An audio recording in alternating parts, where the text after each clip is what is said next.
నమస్తే, నేను సిరి.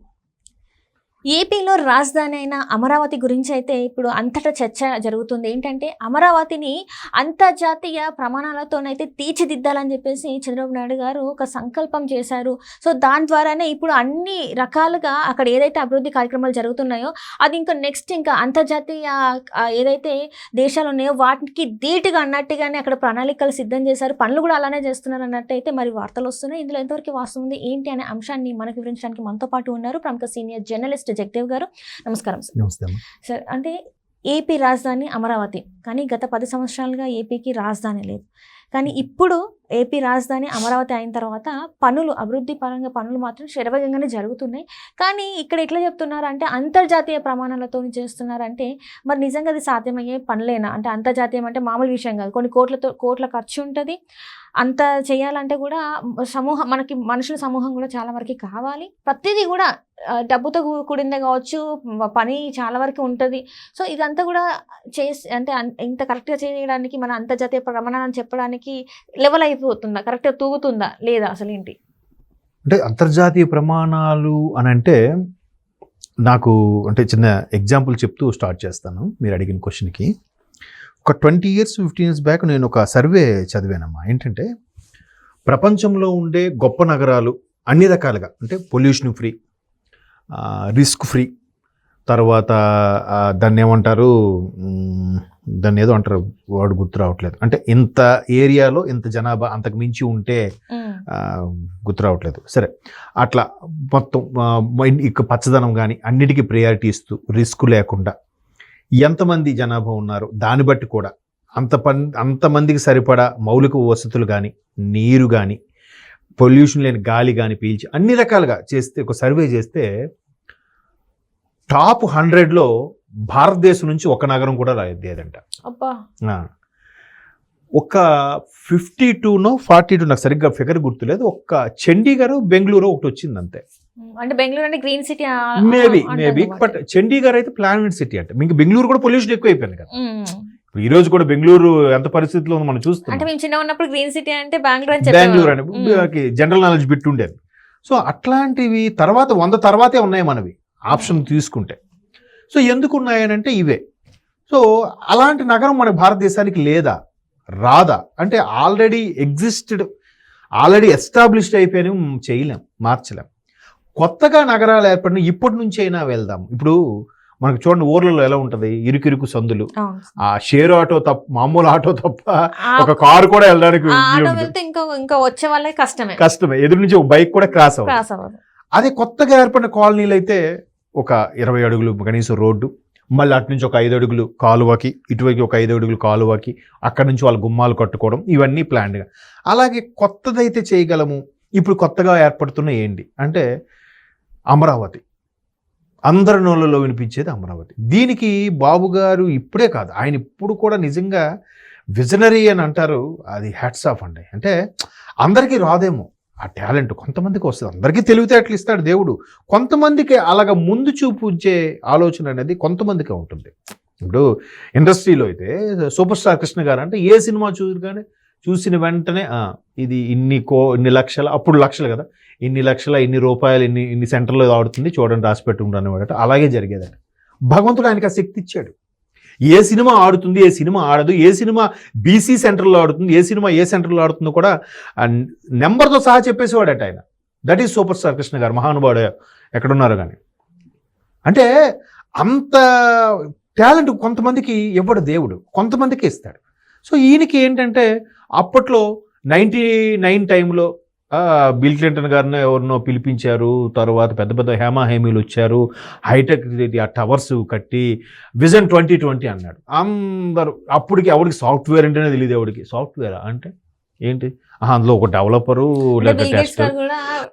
అన్నారంట. అసలు నాకు ముఖ్యమంత్రుల వాళ్ళతోనైతే అసలు మీటింగ్ నాకు అవసరం లేదని అన్నారంట. అవసరం లేదు కాదు అంటే అలా అనున్నాడు. కానీ ఇప్పుడు ఏంటి అంటే ఆయన టైం వేస్ట్ చేసే బదులు ఇంకొంచెం ముందుకెళ్ళి బోర్డు మీటింగ్స్ పెట్టుకుంటే దీనికి 10 times ఎక్కువ సంపాదిస్తాడంట. 10 minutes అడిగిన దగ్గర 45 minutes ఎగ్జాక్ట్లీ. సరే 10 minutes ఇట్లా ఒక సౌత్ ఇండియాకి చెందిన ఒక స్టేట్ ముఖ్యమంత్రి వచ్చి ఇట్లా చంద్రబాబు నాయుడు, సిబి నాయుడు ఏదో అంటే సరే ఓకే 10 మినిట్స్ ఓకే అనుకున్నాడంట. ఆ 10 మినిట్స్ ఈయన ఎక్స్ప్లెనేషన్ దానికి అబ్బురు పడుతూ 45 నిమిషాలు బట్టి అలాగే ఉండిపోయాడు. పక్క నుంచి పిఏ రిమైండ్ చేస్తున్నాడంట, సార్ 10 మినిట్స్ ఓవర్ అన్నట్టుగా, వెయిట్ అన్నాడంట. అంటే ఎట్లా అంటే అది అందరికీ రాదు ఆ టాలెంట్, అది మనం ఒప్పుకొని తీరాలి. ఎవరైనా సరే మనిషి వ్యక్తిత్వము వాడు రాజకీయ పరంగా అది పక్కన పెట్టండి, రాజకీయ పరంగా మనకు సంబంధం లేదు ఇక్కడ.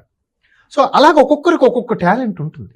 ఇప్పుడు చిరంజీవి గారు మెగాస్టార్ అయిపోయాడంటే ఆషామాషి విషయం అండి. ఆయన వచ్చే టైంకి ఒక రోజులో వచ్చింది కాదు కదా, ఎంత ఓపిక, ఎవడెన్నా పడుతూ అదే నేచర్ కదా.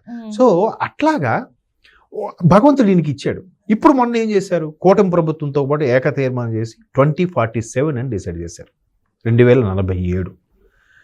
బట్ అందులో కూడా ఏదో ఉంటుంది మతలబ్. నేను అదే అనుకున్నది, ఈ 2024 కదా గవర్నమెంట్, ఇంకొక సరిగ్గా 20 ఏళ్ళు పోతే 34, 44 అనొచ్చు కదా, 47 ఏంటి, 100 years అవుతుంది మనకి స్వతంత్రం. ఎస్, అంటే అందులో కూడా అలా 100 years అవుతుంది చెప్తూ, స్వతంత్ర భారతదేశం 100 ఏళ్లలో ఏంటి పురోగతి అంటే, ఇదిగో ఈ మహానగరం ఏర్పడింది, 100 ఏళ్లలో అమరావతి అనేది ఒకటి ఉంది, ఒక అంటే ఆ విజన్, ఆ ఫిగర్, ఆ ఇయర్ చెప్పడానికి కూడా ఒక మేబీ ఆ భగవంతుడు అలా కల్పించి పలికిస్తాడేమో నాకు తెలియదు కానీ. సో మొత్తానికి అలా చేశారు. దాని మీద మొన్న పవన్ కళ్యాణ్ గారు కూడా, డిప్యూటీ సీఎం గారు కూడా మాట్లాడారు. సో ఇప్పుడు దాని ప్రపంచ స్థాయి నగరం, ఇంతకుముందు చెప్పాను కదా, సర్వేలు చేస్తే మన ఇండియాలో ఒకటి కూడా లేదని. ఇప్పుడు సర్వే చేస్తే ఖచ్చితంగా వచ్చేలాగా ప్రతిదీ గ్రీనరీ, ప్రతిదీ ప్లాంట్ సిటీ. అసలు ఇండియా మొత్తం మీద చండీగఢ్కి మించిన ప్లాంట్ సిటీ ఏది లేదంట, తెలుసా మీకు? చాలా మందికి తెలియదు విషయం. చండీగఢ్ పైగా ఉమ్మడి రాజధాని అది కదా, పంజాబ్కును హర్యానాకి. చాలా ప్లాంట్గా ఉంటుందంట. కాలనీస్ కానీ, రోడ్లు కానీ, యూనివర్సిటీస్ కానీ, స్కూల్స్ కానీ, హాస్పిటల్స్ కానీ, ప్రతిదీ సిస్టమేటిక్గా ఉంటుందంట. అంటే ఇప్పుడు మళ్ళీ కొత్తగా డెవలప్ అయిన సిటీ అయితే మరి ఎలాగా మనకు తెలిసిందే కదా, మారాల్సింది మళ్ళీ ప్రజలే అక్కడ చెప్పేది కూడా. ఇప్పుడు హైడ్రా వాళ్ళు చేస్తున్నారంటే మనలో ఒకడే కదా పర్మిషన్ ఇచ్చింది, మనలో ఒకడే అమ్మింది, మనలో ఒకడే డాక్యుమెంట్ రెడీ చేసింది. మారాల్సింది ప్రజలు, అక్కడ రాజకీయ నాయకులని అధికారులు అనుకునే పనే లేదు. సో అట్లాగా చండీగఢ్ ఒకటి ఓ మోస్తరుగా ఉందంతే, మిగతా అంటే ఏమీ లేవు. సో ఇప్పుడు అమరావతిని గర్వంగా చెప్పుకునేలాగా ఎవడు చేశాడంటే, పలానా టైంలో ఇప్పుడు చంద్రబాబు నాయుడు చేశారా అని ఆయనకి ఆ తపన ఉంది. బాబు గారు వచ్చారు చేశారు. జనరల్గా ఎవడైనా ఏముంటుంటే మన మార్కు క్రియేట్ చేసే పడాలి, అది అలాగ అందరికీ ఉంటే అందరూ బాగా చేస్తారు, అంతే కదా.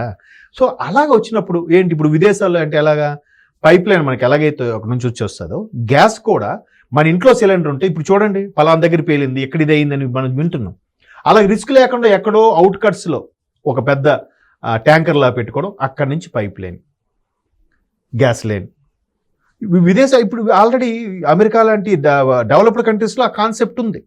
మనం కరెంట్ బిల్లు, ఎలక్ట్రిసిటీ బిల్లు అలా కడుకుంటున్నాం, గ్యాస్ బిల్లు కూడా అలాగే వస్తుంది, పే చేసుకుంటాం. అప్పుడు దానికి ఒక పైప్ లైన్ ఉంటుంది సెపరేట్గా.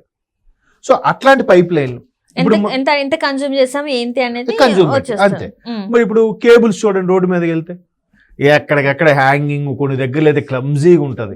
ప్రతిసారి జిహెచ్ఎంసీ కమిషనర్ లేకపోతే ఏ మున్సిపల్ కమిషనర్ మీటింగ్ పెట్టడం, బాబు తీసేయండి విశ్వనగరం అంటున్నాము, అది ఇది హైదరాబాద్ ఎన్నిసార్లు పెట్టినా ఎవరు వినరు, ఎవరు మారరు, ఎవరు అంటే చేసే పరిస్థితి కూడా కాదు. అది కట్ చేస్తే మన ఇంటికి నెట్ రాదు, మనం ఫోన్ వాడుకోలేం కదా.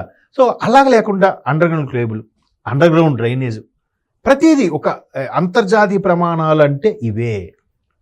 ప్రతి చదరపు అడుగులకి, ప్రతి చదరపు మీటర్లకి ఎంతమంది నివాసం ఉండాలి, దానికి తగ్గట్టు ఎన్ని చెట్లు ఉండాలి, ఎంత గ్రీనరీ ఉండాలి, ఎక్కడెక్కడ ఇళ్ళ మధ్యలో ఏ పార్కులు ఉండాలి, చిల్డ్రన్స్ పార్కులు ఏమి ఉండాలి, ఓషన్ పార్కుల టైపులు ఏమి ఉండాలి, అలాగే రకరకాల అన్ని ప్లాన్ చేసేదే. అందుకే ఇప్పుడు ఆల్రెడీ నిర్మించుకుంటున్నాం కాబట్టి ఇప్పటి నుంచి అవకాశం ఉందనే తపన పడుతున్నారు. అది మనందరం కూడా సహకారం చేయాలంటే మన వంతు కృషి కూడా ఉండాలి. ఎక్కడెక్కడ తినేసి పడేయడం, ఇష్టాసారంగా బయట పరిసర ప్రాంతాల్లో చాలా మంది దమ్ము పీకలవడం, దమ్ము పీకడం, ఏవో నోట్ వేసుకొని కల్లాపేసాడు, రోడ్డు మీద నోటితోనే కల్లాపేస్తాడు. ఇవన్నీ కూడా మన వంతు ప్రయత్నం కూడా చేయాలి. చేసినప్పుడు ఖచ్చితంగా అంతర్జాతీయ ప్రమాణాలతో ఏదైతే అనుకుంటున్నారో, ఏదైతే వచ్చి చేస్తున్నారో, ఇప్పుడు రాబోయే రోజుల్లో ఎలక్ట్రికల్ వెహికల్స్ వస్తున్నాయి. ఎలక్ట్రికల్ వెహికల్స్ వస్తే ఇంక పొల్యూషన్కి తావు ఎక్కడుంది? ఇప్పుడు అరే 6 గంటలు ఛార్జ్ చేయాలట్రా వస్తే ఓపిక పట్టండి అయ్యా. మొదట్లో మొబైల్స్ కూడా ఎలా గుర్తుందా, నేను నైట్ పెట్టేసి పడుకునేవాడిని, తెల్లాలేసి ఛార్జ్ అయ్యేది, అయిందబ్బా ఇవాళ ఇంకో 2 రోజులు వస్తుంది నాకు. ఇప్పుడు అలా లేదుగా, ఇలా పెడితే ½ an hourలో అయిపోతుంది. పవర్ బ్యాంక్, పవర్ ఛార్జెస్ వచ్చేస్తుంది. సో కార్లకి 2 వీలర్స్ కూడా వస్తాయేమో, వస్తాయి ఖచ్చితంగా. ఒకప్పుడు కంప్యూటర్ ఇల్లంత ఉండేదటమ్మా ఈ గదంతా, ఇప్పుడు ఎంత ఉందమ్మా? చేతిలో చేతిలో పట్టుకుని పట్టుకుని తిరుగుతున్నాం. ఎగ్జాక్ట్లీ. సో అలాంటి చేయాలంటే మన వంతు కృషి కూడా ఉండాలి ఖచ్చితంగా. అదే ఉన్నదాన్ని చేయాలంటే కష్టం. ఇప్పుడు హైడ్రాలా కూల్చివేతలు మళ్ళీ ఆడి మీద వీడి మీద ఆడు మళ్ళీ రాజకీయంగా రంగు పులుముడు ఇవన్నీ అయిపోతాయి.